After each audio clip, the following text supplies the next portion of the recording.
Racist cop laughs after arresting black teen girl until the courtroom footage exposes him. They say the eyes of justice are blind, but sometimes they're forced wide open when truth is too glaring to ignore. In a quiet Chicago neighborhood, an arrogant police officer arrests a teenage black girl for a crime she never committed, smirking as he clicks the handcuffs around her trembling wrists.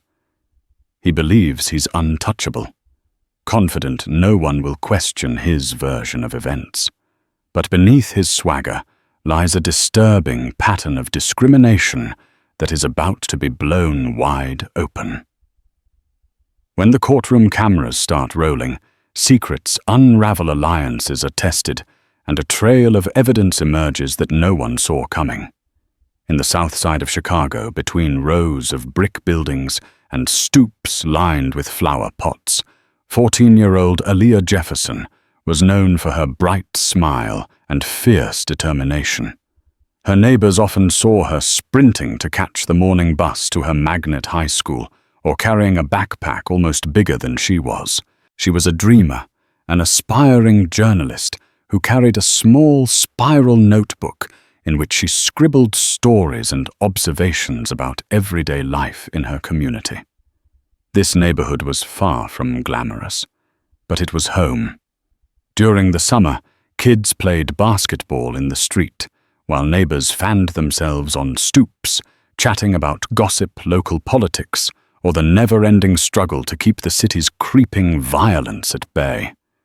Street vendors sold hot dogs, tamales, or shaved ice on corners depending on the season, while pigeons fluttered over the church spire at St. Mark's. Aaliyah's mother, Marsha Jefferson, was a single parent and a registered nurse at Northwestern Memorial Hospital. She worked long shifts, often overtime, to ensure Aaliyah had everything she needed: food on the table, clothes that fit, and the means to pursue her dreams. Her mother's mantra was simple, yet profound. Never give up, never surrender. Marsha had lived by those words ever since Aaliyah's father walked out on them when Aaliyah was only 3. In their modest apartment, each crack on the walls told a story of perseverance. Their building wasn't far from Millennium Park, which lent an occasional dose of metropolitan glamour, tourists, music festivals, or art exhibitions. This proximity to one of Chicago's main attractions meant that the local police precinct was often busy handling everything from routine citations to crowd control during major events. The area's complexities sometimes blurred lines between lawful watchfulness and oppressive surveillance, particularly for young black residents like Aaliyah. That was the environment that shaped her a place of vibrant cultures, but also simmering tensions between locals and the law. She was proud of who she was and where she came from. And though she had heard stories of police harassment, she never imagined that she would become a symbol of that very injustice, or that one officer's laughter would echo through her nightmares. Officer Dennis Reeves wasn't from the neighborhood. He hailed from a quiet suburb north of the city, where houses had big lawns and wide driveways, and the most he'd encountered in terms of crime were noise complaints from rowdy teenagers. After graduating from the police academy, he was assigned to Chicago's South Side precinct, which he and some of his peers in the force called the Lion's Den. Reeves had been on the force for 4 years, and during that time he had garnered a reputation for being harsh, both in words and actions. Although no official complaints had stuck to him, whispers of questionable tactics had circulated among locals and even among a few of his fellow officers. Minorities in the neighborhood referred to him warily, but it was subtle enough that no one could accuse Reeves of an obvious pattern. He was careful until one incident changed everything. There was a particular edge to Reeves that other officers occasionally picked up on. He spoke in hushed undertones about cleaning up the streets and showing these people who's in charge. Some chalked it up to him being a tough cop. Others wondered if bigotry lurked beneath the surface. Though there had been fleeting moments when he seemed to show empathy, helping a lost child find his parents at a music festival, guiding an elderly woman safely across a busy intersection, he was far better known for his surliness. He had a habit of staring down kids on the street, as though anticipating they'd commit a crime at any moment. Reeves believed in the power of intimidation, often bragging that a sharp glare or a barked order could bring thugs to heel. He found that most people, especially teenagers, were terrified once confronted by a uniform and a badge. Over time, he discovered an unfortunate sense of satisfaction in that dynamic. It gave him a sense of power he lacked in other areas of his life, particularly at home, where he was recently divorced and alone. His ex-wife had taken the kids and moved to Milwaukee. The family court had sided with her after accusations of emotional abuse surfaced. Though unproven, it mirrored the friction that many in his precinct sensed, but had never witnessed in an official capacity.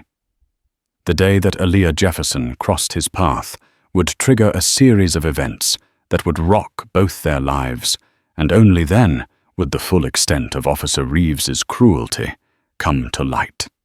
It was a Wednesday afternoon in early spring when Aaliyah boarded the bus after school. She was excited because she had just been elected the editorial head of her 8th grade newspaper club. Her best friend Justine had given her a congratulatory hug before they both went their separate ways. With her new leadership role, Aaliyah felt like she was finally stepping into her future as a journalist determined to report stories that mattered in her community.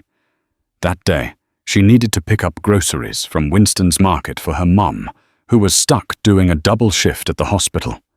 She texted her mother, "Got it covered, Mom." Love you setting aside her typical teenage complaints because she knew how exhausted her mother could be. With a small shopping list in her phone, milk bread eggs, some fresh vegetables and laundry detergent, she hopped off the bus near 35th Street, walking the rest of the way to the store. The aisles were crowded with people doing midweek shopping. Aaliyah busied herself comparing prices of cereal brands, aware that her mother's strict budget demanded she pick the right items at the right price. She had just tossed a loaf of bread into her basket when she noticed a tall, imposing figure enter the store, Officer Dennis Reeves. At first, she didn't think much of it. She had seen police officers in the neighborhood before. However, Reeves seemed to be eyeing every corner, looking at shoppers as if each one were a potential threat. His gaze lingered on Aaliyah longer than she liked. She tried to brush it off and continued gathering groceries. On the cereal aisle, she felt his presence behind her. She glanced back, and he stared with cold eyes. An uneasy feeling crawled up her spine. She told herself, "Ignore him. You're doing nothing wrong." Putting the laundry detergent into her basket, she headed toward the cashier. She paid with her mother's food stamps card and also covered the remaining items with a little bit of cash. The total cost made her cringe, but she needed those essentials. As she waited for her receipt, she felt Reeves's gaze again.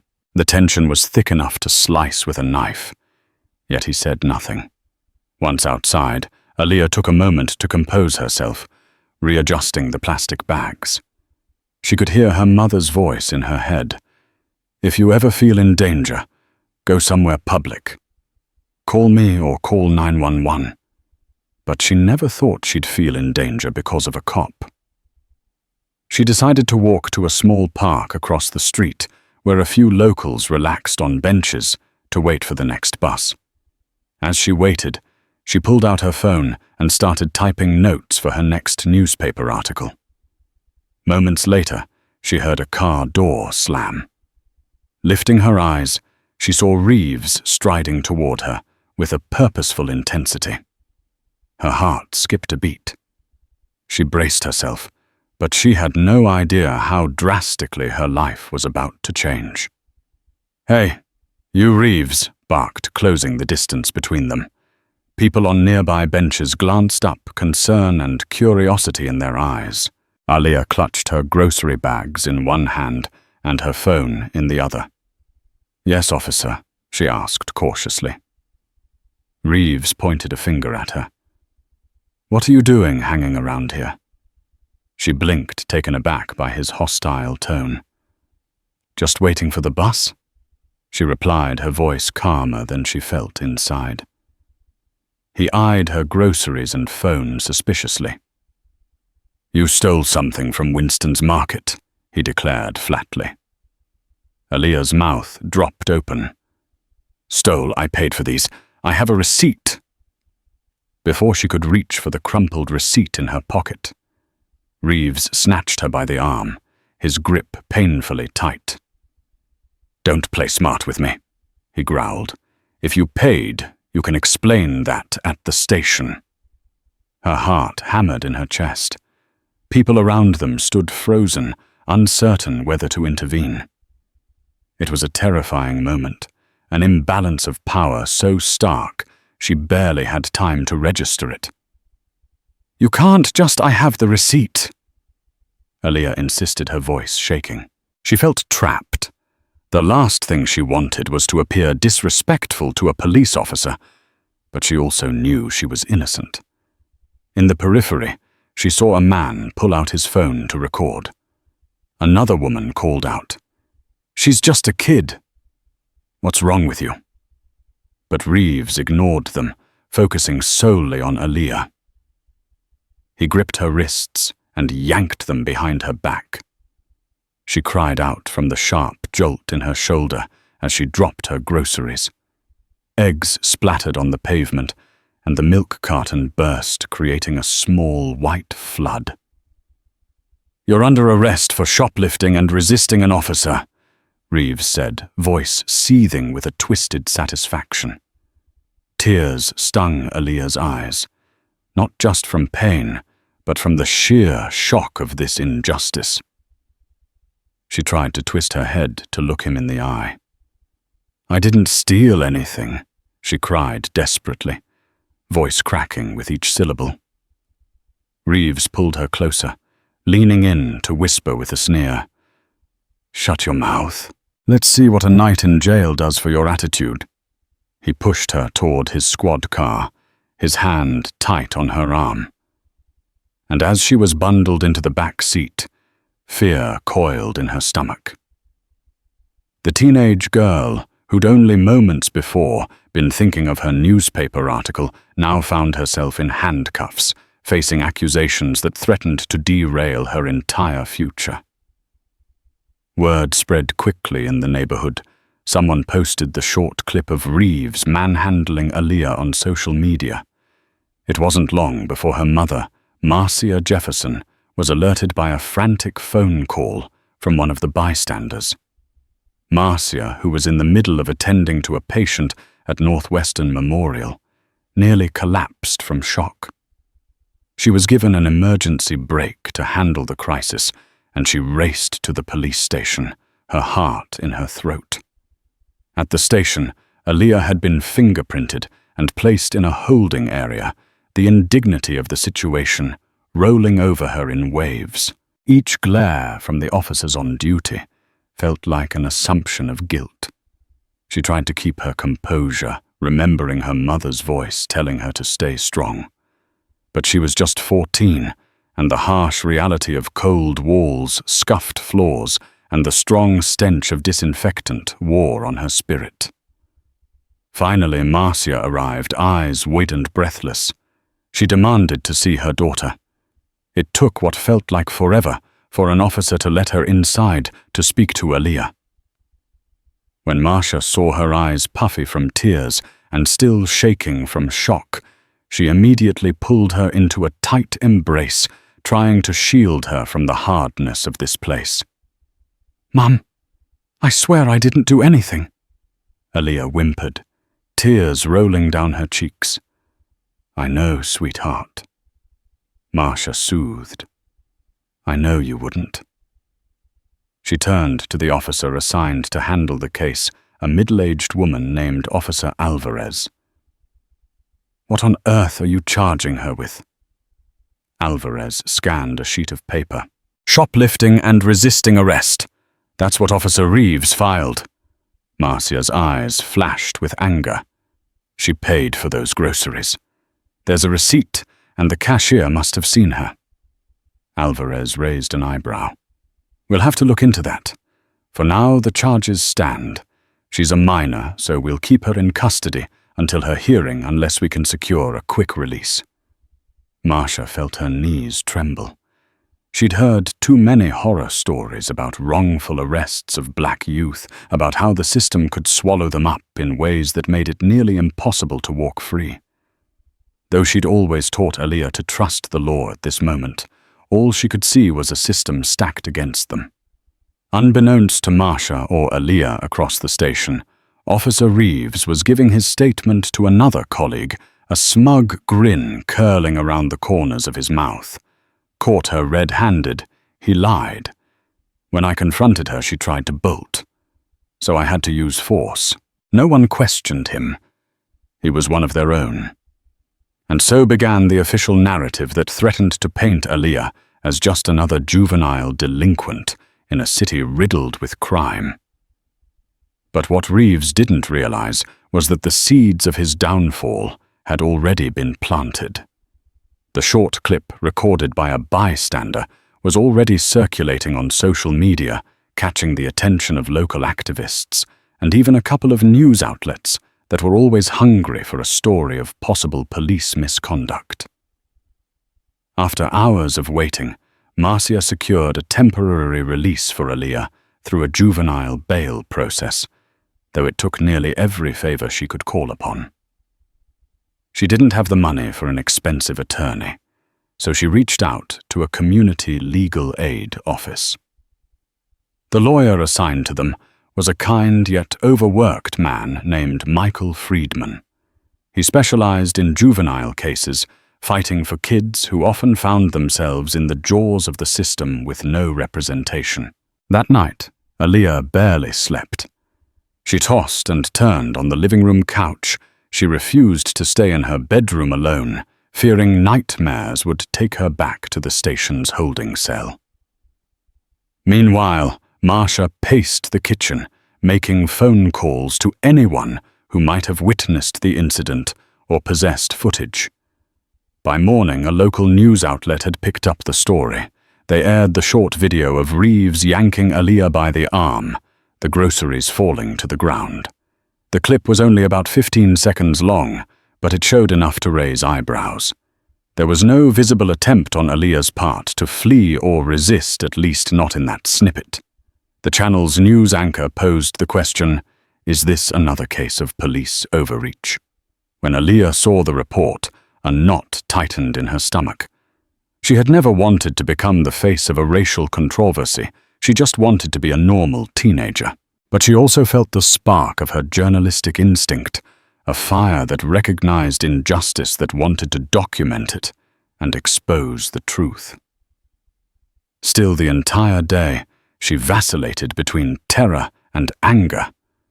He could have ruined my entire life with those bogus charges, she told her mother, at one point, voice trembling. Marcia gently patted her daughter's hand. We're going to fight this, okay? We'll prove them wrong. We just need to be strong. The mother-daughter duo shared a fragile moment of resolve, but beneath their determination lay a deep well of fear. How many stories had they heard where a claim of innocence wasn't enough? How many kids, especially? Black kids ended up behind bars or with juvenile records that never went away. By the time they met with Attorney Friedman that afternoon, they were exhausted from the emotional roller coaster.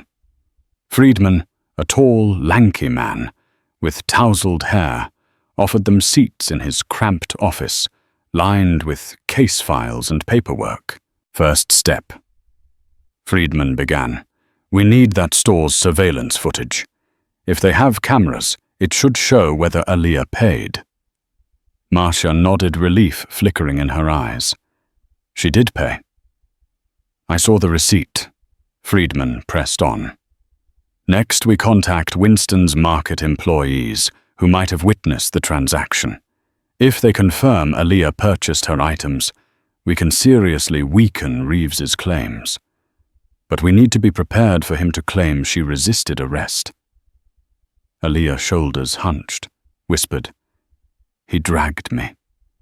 I was terrified. Friedman looked sympathetic. I understand. But in these cases, the officer's word often carries weight. We'll need that bystander's video plus any other recordings to prove your innocence. Let's not forget the short clip that's already circulating, though it doesn't capture the entire scenario. It does show you not resisting in that moment. Marcia squared her shoulders. Officer Reeves picked the wrong family to bully. We'll fight. Friedman nodded, a determined smile on his face. Little did they know the most crucial evidence would eventually come from a place none of them expected: the police body cam footage, which, in a surprising twist, was later subpoenaed by Friedman.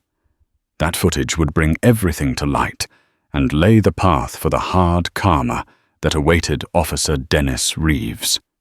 In the days that followed, the community buzzed with speculation.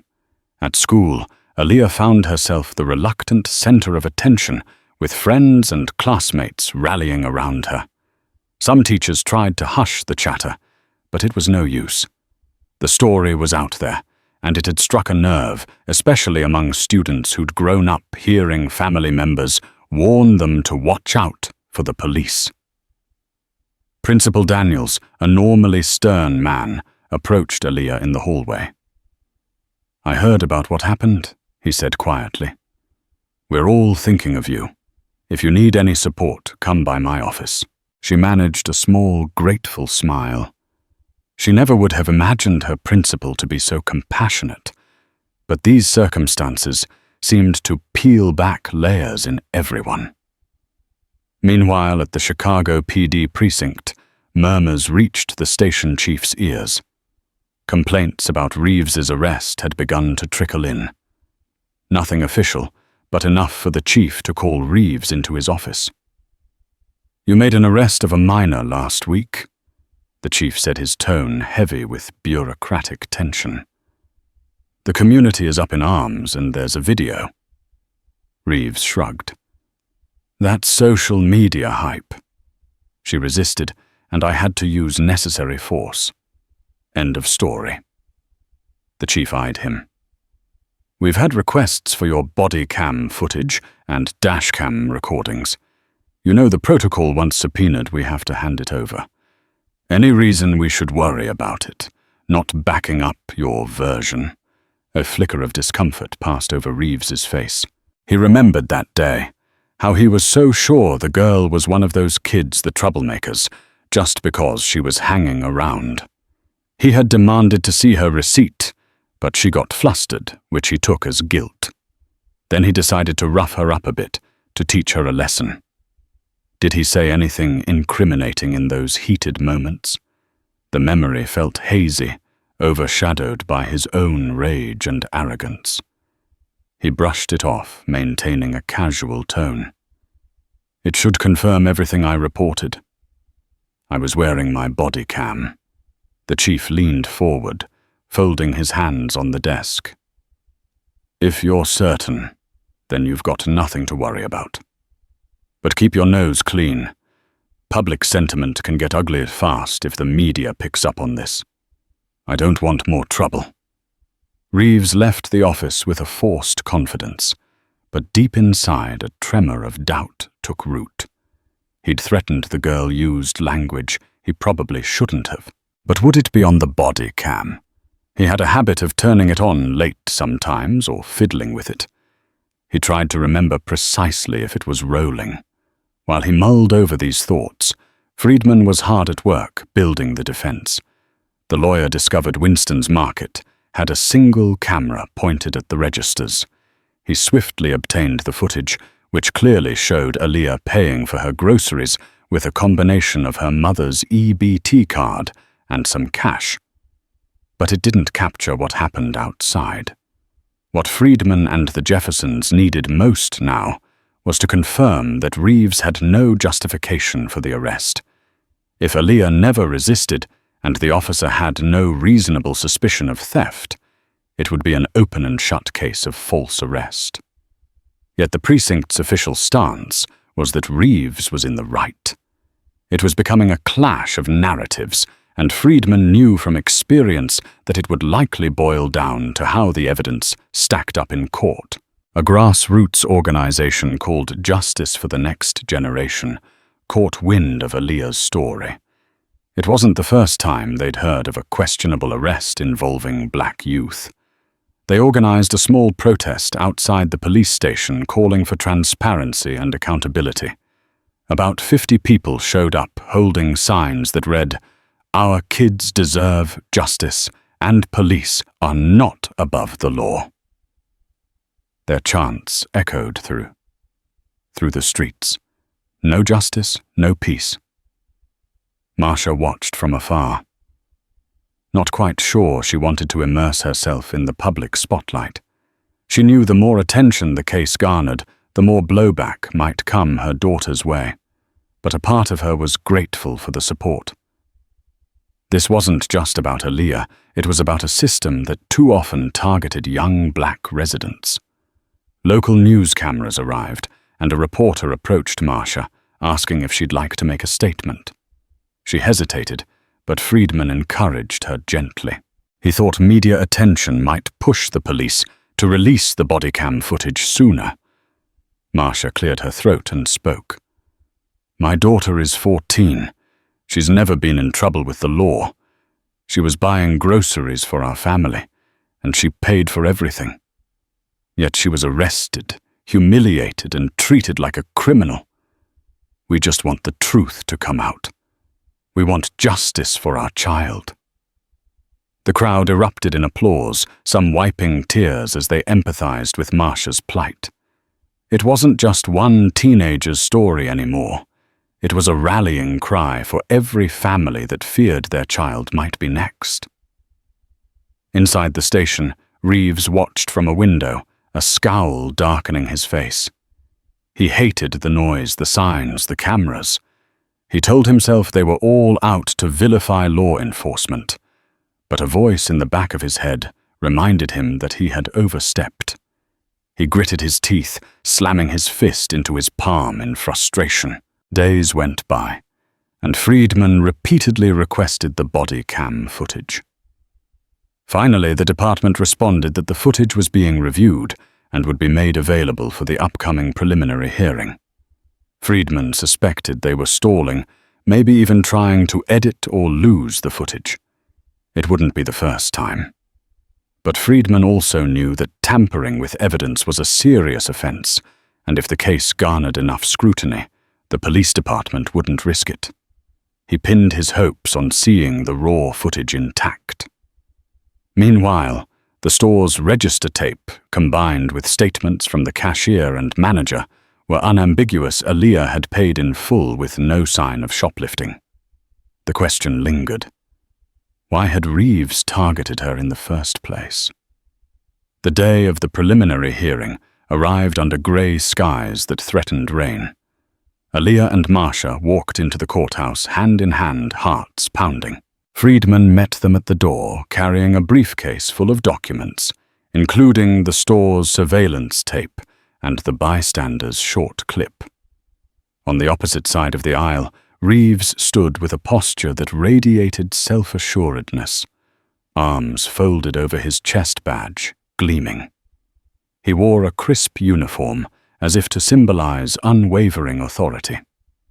Judge Deborah Stone presided over the hearing, her reputation for fair-mindedness, well known in legal circles. She peered over her glasses at the assembled parties. "We're here today to determine if there is sufficient evidence to proceed with these charges against Miss Aaliyah Jefferson. Let's begin." The prosecutor, a somewhat reluctant assistant district attorney, announced the charges shoplifting and resisting arrest. Friedman stood to challenge. "Your Honor, we have conclusive proof, both store surveillance and eyewitness testimony, that my client purchased the groceries in question. Therefore, the charge of shoplifting is baseless. Judge Stone nodded. Let's see this proof. Friedman played the store video, which clearly showed Aaliyah at the checkout, scanning her items, paying with EBT, and cash, receiving her receipt, and exiting calmly.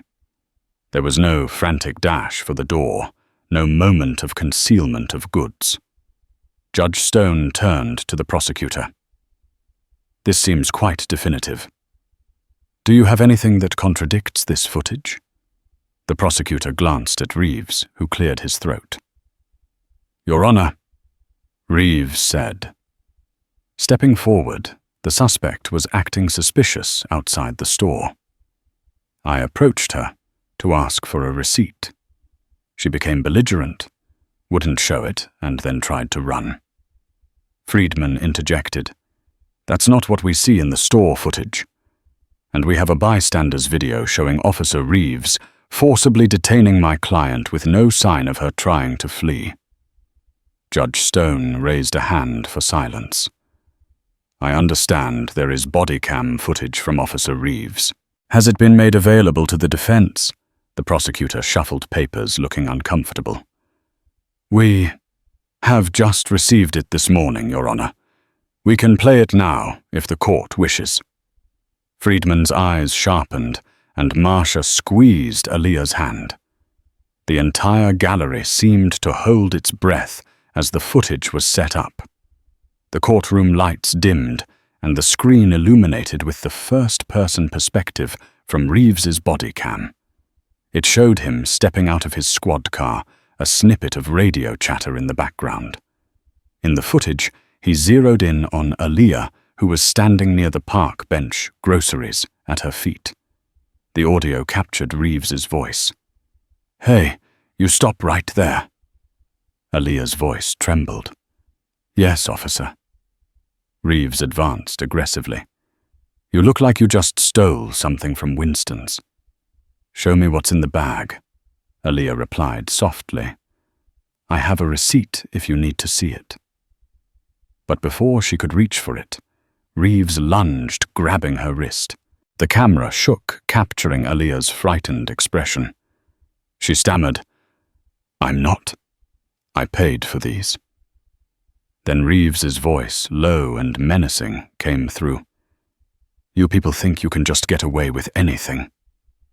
A collective gasp filled the courtroom. Judge Stone's face hardened.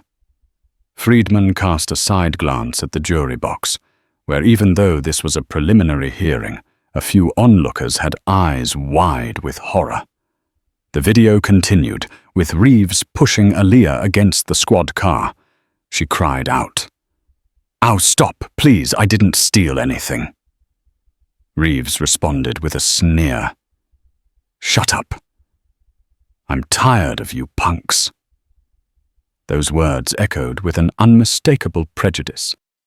The body cam had captured not only the arrest, but the hateful undertone that accompanied it.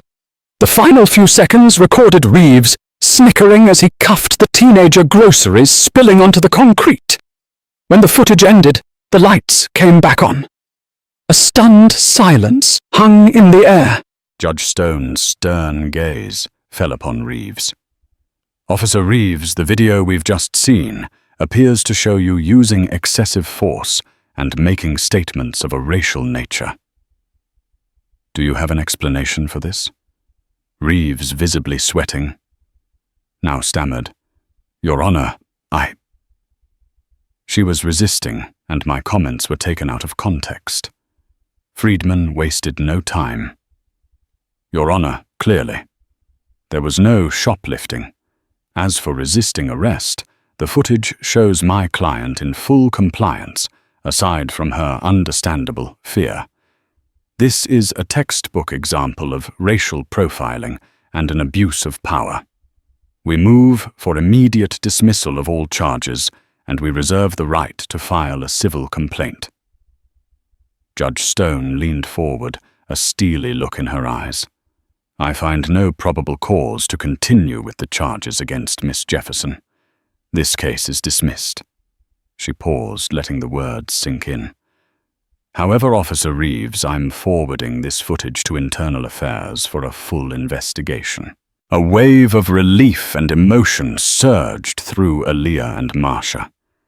Tears streaked down Marcia's face as she embraced her daughter. The preliminary hearing had ended not with a whimper, but with an explosive revelation that threatened to shake the foundation of Reeves's career. The moment they stepped outside the courtroom, a cluster of reporters and activists bombarded Aaliyah and Marcia with questions. Cameras flashed, microphones were thrust in front of their faces. Friedman shielded them, promising the media a statement at a later time. Marcia was overwhelmed, but for the first time since the ordeal began, she felt an incredible sense of validation. Aaliyah, although shaken, no longer looked like a frightened child. She held her head high, resolute, as if all her dreams of becoming a journalist were crystallizing in that very moment. Truth was vital, and it had just saved her life. Across the hall, Reeves tried to slip away unnoticed, but he too was swarmed by reporters. Microphones and cameras zeroed in voices shouting questions. Officer Reeves, do you have any comment on the racial remarks caught on your body cam? Do you deny the use of excessive force? He grimaced, raising an arm to block the cameras. No comment, he growled, pushing past them, his face hot with shame. This was the first time he'd felt vulnerable, hunted even. A small seed of fear sprouted in his chest. Fear for his job, his reputation, and possibly his freedom if the department decided to turn on him. Within hours, the footage found its way onto the internet, going viral. Hashtags like #JusticeForAaliyah and #ReevesExposed trended on social media. People clamored for Reeves's resignation or termination. The Chicago PD found itself in the crosshairs of public scrutiny, yet again forced to issue a statement promising a swift and impartial internal investigation. At home that evening, Marcia and Aaliyah received calls from extended family members across the country who had seen the video. Support poured in from strangers as well. Letters, online messages, even small donations to a GoFundMe that a local activist had set up for Aaliyah's future education. But along with the goodwill came a dark side. Trolls online accused Aaliyah of staging the video or demonized her for stirring up racial tensions. Some claimed Reeves was just doing his job, ignoring the undeniable evidence of wrongdoing. Marcia worried about possible retaliation. She double-checked the locks on their door at night, not quite sure if they were safe. Yet Friedman reassured them. The world sees what happened. This is bigger than a single arrest now. The Internal Affairs investigation will proceed and will also move forward with a civil lawsuit. This is the time to stand strong. Inside the police department, tension ran high. Some officers sympathized with Reeves, grumbling that the department should stand behind one of its own. Others, particularly those who had quietly questioned Reeves's tactics in the past, believed he should be held accountable. A female officer named Linda Hayes, known for her principled stance, confronted Reeves in the locker room. "How could you do that to a kid?" she demanded, voice trembling with anger. "I've seen you rough people up before, but I never imagined you'd sink to this level." Reeves scoffed, slamming his locker shut. She was asking for it. She looked guilty. Hayes shook her head.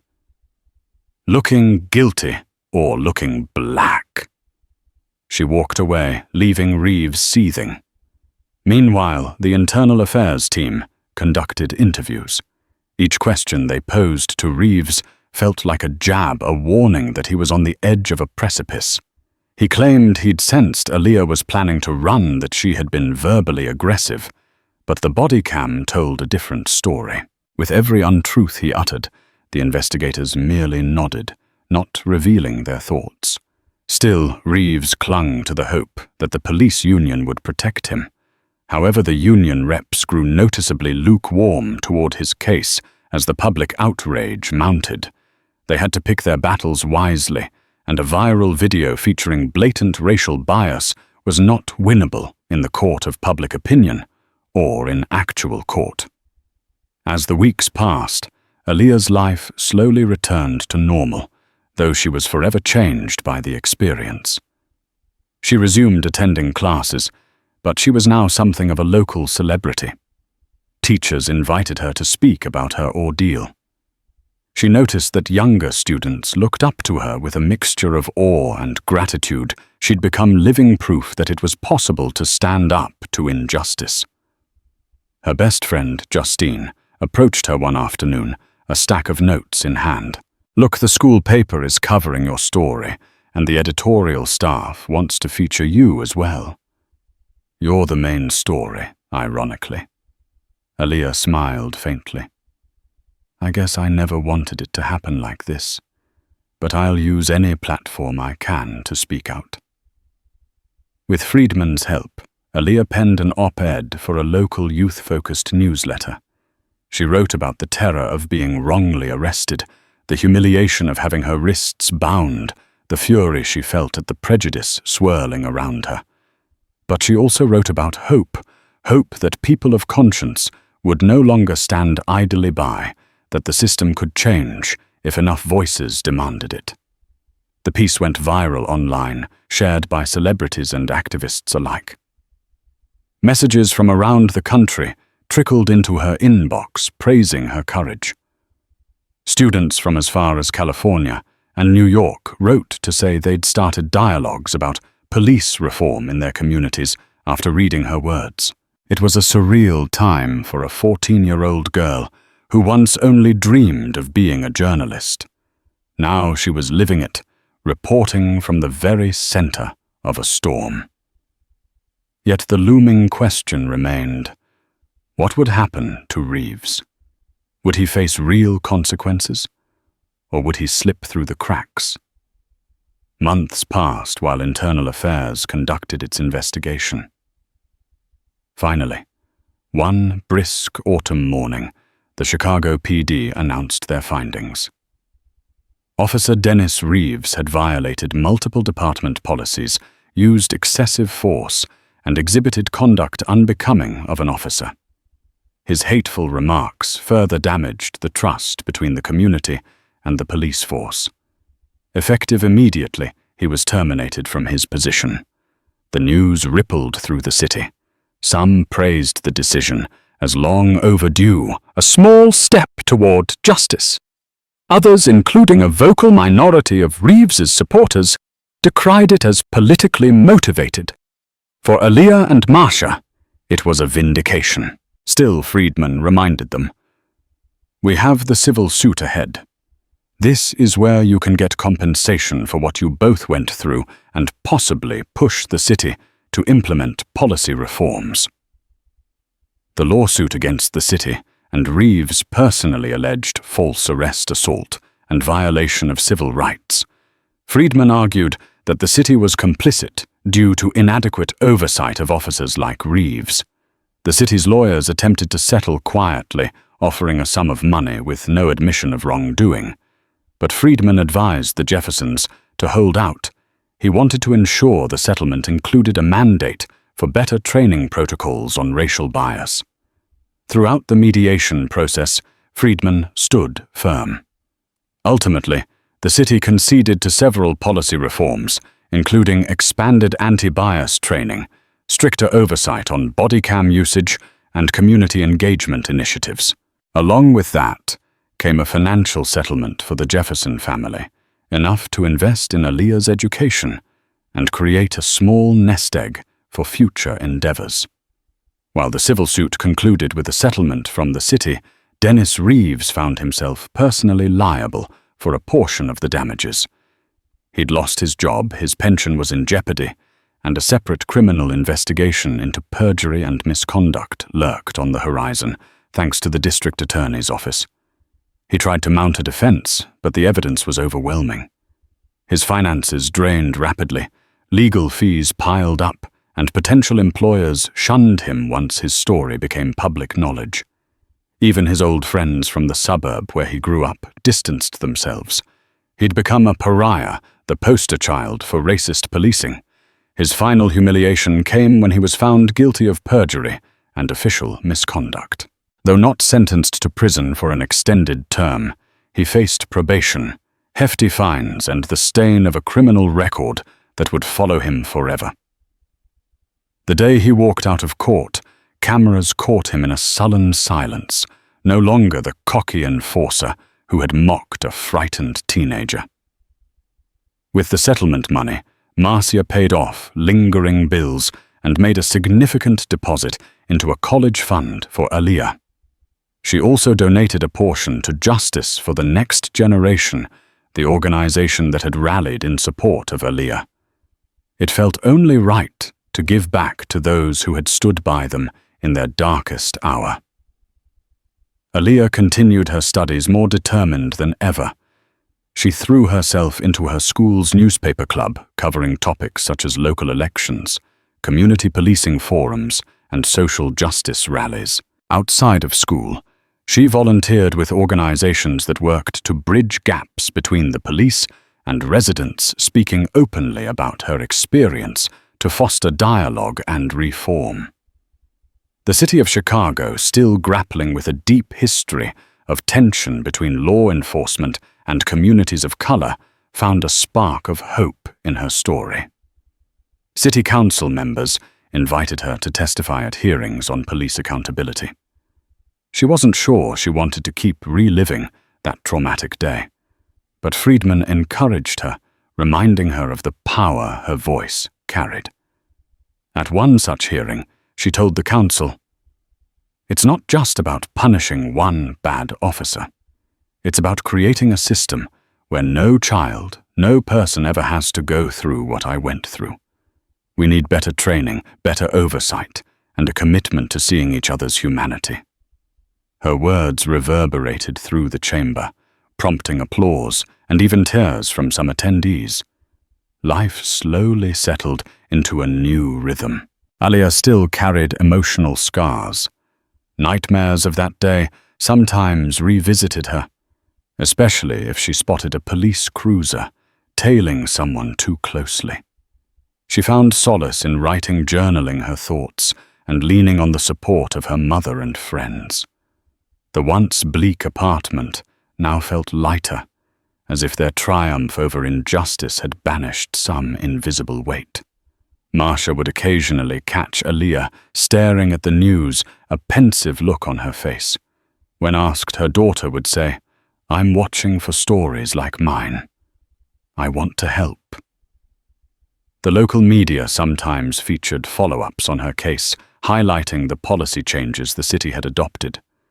While tangible differences on the streets weren't immediate, incremental shifts in police conduct and departmental training could be felt. Officers who might have otherwise turned a blind eye to racial biases began to speak up. In a testament to the community's appreciation, a local youth center invited Aaliyah to speak at a workshop on knowing your rights. She stood before a group of kids, not much younger than herself, explaining what she'd learned and how they could protect themselves. It was a bittersweet moment. She wished none of them would ever need this knowledge, but she also knew how vital it was. As months turned to a year, Aaliyah's story didn't simply fade. It became a local legend of sorts, referenced by activists and educators, discussing civil rights and juvenile justice. She received a scholarship for her essay on the importance of body cam footage in maintaining transparency. That scholarship came with a summer internship at the Chicago Tribune's youth publication wing. There she wrote investigative pieces about local schools, youth mentorship programs, and yes, continued discussions on policing. Her byline became familiar to readers, some of whom remembered her face from the viral video that had once outraged the city. At home, Marcia watched her daughter flourish with a mix of pride and maternal worry. She wished Aaliyah's ascent had come under gentler circumstances, but she couldn't deny the strength and resilience it had forged within her. Meanwhile, Reeves was all but forgotten by most. Rumor had it, he'd taken odd jobs in a neighboring state, struggling to piece together a life after his fall from grace. Some said he tried to apply to smaller police departments, but was flatly rejected. Others claimed he'd tried to sue the city for wrongful termination only to be laughed out of court. One thing was certain, his days of wielding a badge and gun were behind him, a consequence of the havoc he had once so callously unleashed. In late spring, Aaliyah and Marcia visited Millennium Park, strolling amid tourists and families enjoying the sunshine. They sat on a bench near Cloud Gate, the famous bean, where Aaliyah silently remembered the day she was arrested. "Hard to believe it's been a year." "Huh?" Marcia asked softly, watching her daughter. Aaliyah nodded, inhaling the scent of nearby food vendors. She thought of how one moment she was just a normal teen, grabbing groceries, and the next she was at the center of a scandal that changed her life. "You know," she said, finally breaking her silence, "I wouldn't wish what happened to me on anybody. But I also realize it made me who I am today." I found my voice. "Mom." Marcia smiled through misty eyes. "You sure did. And I'm so proud of you. I just wish there had been an easier way." Aaliyah rested her head on her mother's shoulder. They sat there, letting the bustle of the city wash over them, comforted by the normalcy of passers-by, who had no idea who they were or what they had endured. Aaliyah's journey was far from over. She knew that. She had big plans journalism school, possibly a career exposing injustices and championing underrepresented voices. Her ordeal with Reeves had lit a fire that would never be quenched. Yet in her heart, she carried the hope that maybe, just maybe, the system could be repaired enough so that fewer kids would have their lives upended by prejudice. She wanted to live in a world where an officer's badge meant protection for everyone, not a shield for wrongdoing. Ultimately, her story became more than a cautionary tale about a racist cop. It became a beacon of how a community can rise together to demand accountability, how truth can emerge from the darkest corners, propelled by courage and solidarity, and how one teenage girl armed with little more than her integrity and the love of her mother managed to topple the arrogant pride of a man who believed he could act without consequence. In that sense, Aaliyah's story would forever stand as a testament to the power of justice, the power of community, and the undeniable truth that sometimes karma finds a way to right even the gravest of wrongs. Aaliyah's story reminds us that while injustice can appear insurmountable, it only takes a spark of truth to ignite change. A single mother's determination, a fearless teenager's voice, and a community's rally for justice can topple even the most intimidating powers. Every step from the brave bystander's video to the pivotal courtroom footage proves how vital it is for all of us to stay alert, stand together, and speak up against discrimination. If you found Aaliyah's journey powerful and believe in the importance of shedding light on injustice, please share this video. Click the like button to support our work, and don't forget to subscribe to this channel for more compelling real-life and inspirational stories. Your engagement helps keep these conversations alive and propels change forward. Thank you for watching, and remember, unity, empathy, and truth can transform the world.